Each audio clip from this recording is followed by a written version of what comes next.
প্রিয় দর্শক মন্ডলী, আসসালামু আলাইকুম। এই মুহূর্তে আসলে ছাত্র সমন্বয়কদের কি করা উচিত ছিল এবং তারা কি করতেছেন সেই বিষয়টি নিয়ে কথা বলার চেষ্টা করব। 8ই আগস্ট বর্তমান সরকার দায়িত্ব নেয়ার পর থেকে তারা বিভিন্ন গুরুত্বপূর্ণ সিদ্ধান্ত নিয়েছেন। এর মধ্যে একটি সিদ্ধান্ত ছিল সারা দেশব্যাপী যে নির্বাচিত জনপ্রতিনিধি ছিল, বিশেষ করে সিটি কর্পোরেশনগুলোতে এবং উপজেলায়, তাদেরকে বরখাস্ত করে সেসব জায়গায় প্রশাসক নিয়োগ দিয়েছিলেন।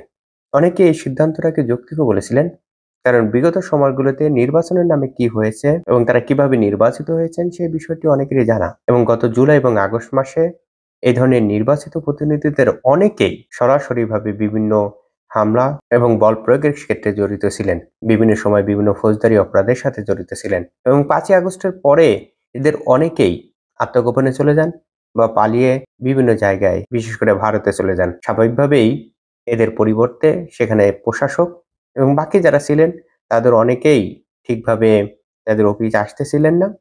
ফলে একটি সিদ্ধান্ত নেওয়া দরকার ছিল। এই অবস্থায় সরকারের সিদ্ধান্তই বিভিন্ন মহল থেকে সমাদৃত হয়েছিলেন। এই বরখাস্তকৃত বা অব্যাহতি প্রাপ্ত বেশ কিছু কাউন্সিলর তারা গতকাল প্রেস ক্লাবে একটি সভা করেছেন। সেই সভায় আমাদের দুইজন সমন্বয়ক এবং জাতীয় নাগরিক কমিটির আহ্বায়ক পাটোয়ারি উপস্থিত ছিলেন এবং বক্তব্য দিয়েছেন। সেখানে তারা তিনজনই এই কাউন্সিলরদের বরখাস্ত করার প্রতিবাদ করেন এবং এদেরকে পুনর্বহালের দাবি করেন।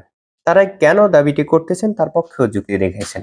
তাদের মতে যারা স্বৈরাচারের সহযোগী ছিল তারা 5ই আগস্টের পরে পালিয়ে ভারতে চলে গেছেন। যারা পালিয়ে ভারতে যেতে পারেননি তারা আত্মগোপনে আছেন অথবা ভারতে পালিয়ে যাওয়ার জন্য চেষ্টা করছেন।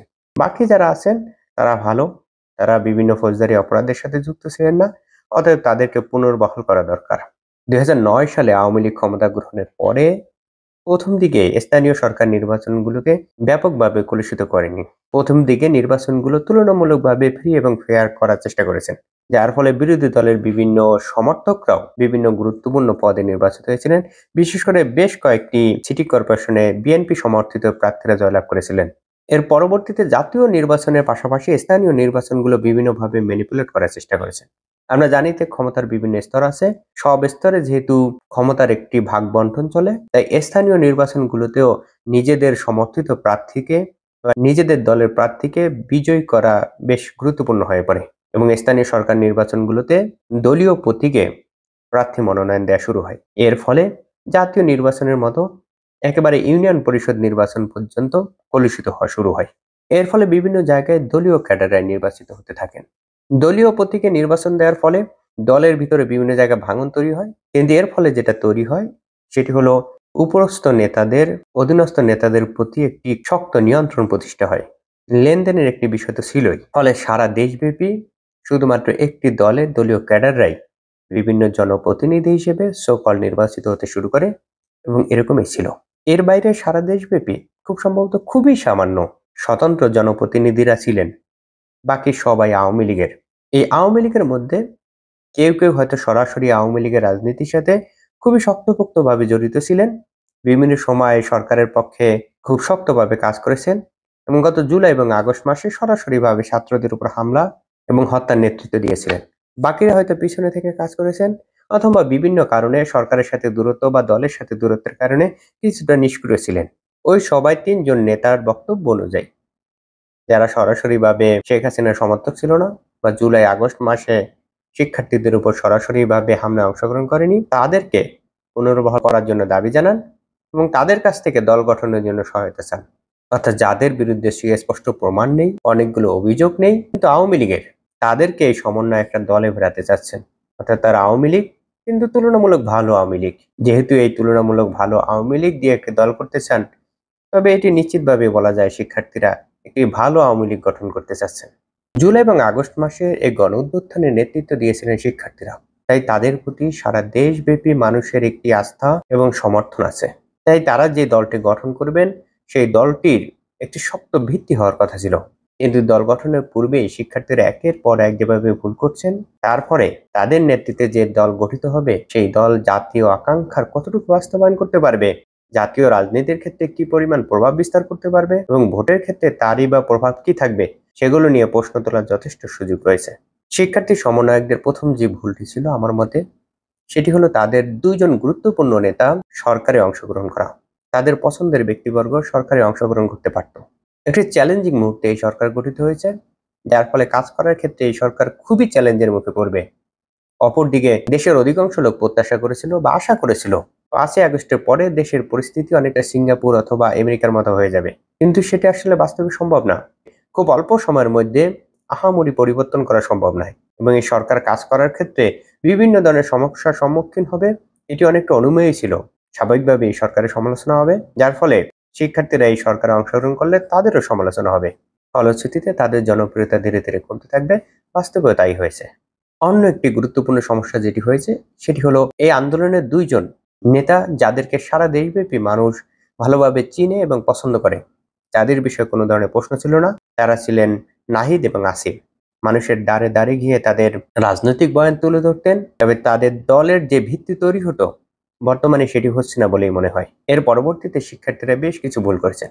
এর মধ্যে গুরুত্বপূর্ণ কয়েকটি হলো রাষ্ট্রপতিকে অপসারণ, দ্বিতীয় প্রোক্লেমেশন ঘোষণা এবং আওয়ামী লীগের রাজনীতি বন্ধের জন্য হাইকোর্টে রিট করা। এই সিদ্ধান্তগুলো তারা নিয়েছিলেন রাজনৈতিক দলের সাথে আলোচনা ছাড়াই। পরবর্তীতে যখন বিভিন্ন রাজনৈতিক দলের নেতারা এটির বিরোধিতা করে, ফলে তাদের প্রভাব নিয়ে প্রশ্ন উঠতে শুরু করে, এবং সর্বশেষ তারা আওয়ামী লীগ সমর্থক কাউন্সিলরদের পুনর্বহালের দাবি করে এবং তাদের কাছ থেকে সহযোগিতার আহ্বান করে জুলাই এবং আগস্ট মাসের শহীদ এবং আহতদের সাথে চূড়ান্তভাবে বেইমানির সিদ্ধান্ত নিয়েছে। এইটা গেল সমন্বয়করা যা করছেন। এর বিপরীতে তাদের কি করা উচিত ছিল?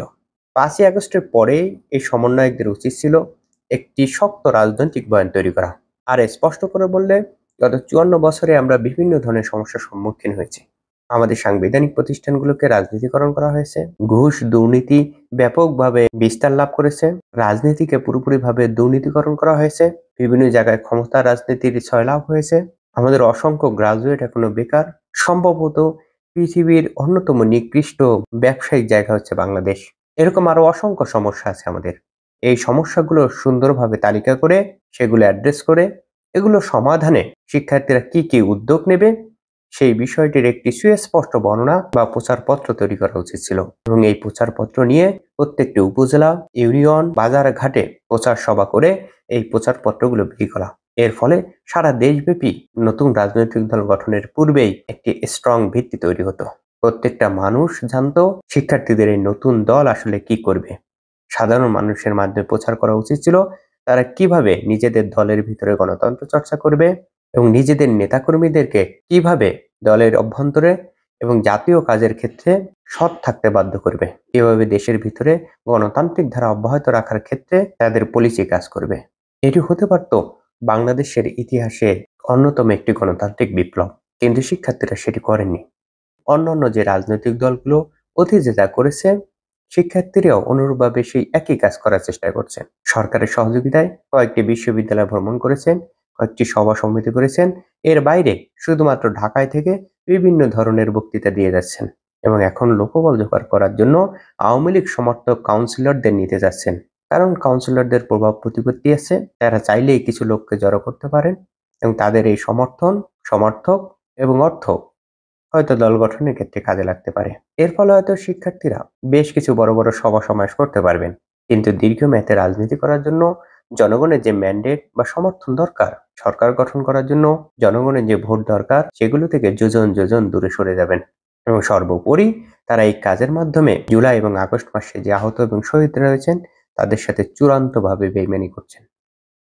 আজকে পর্যন্ত, সকলে ভালো থাকবেন।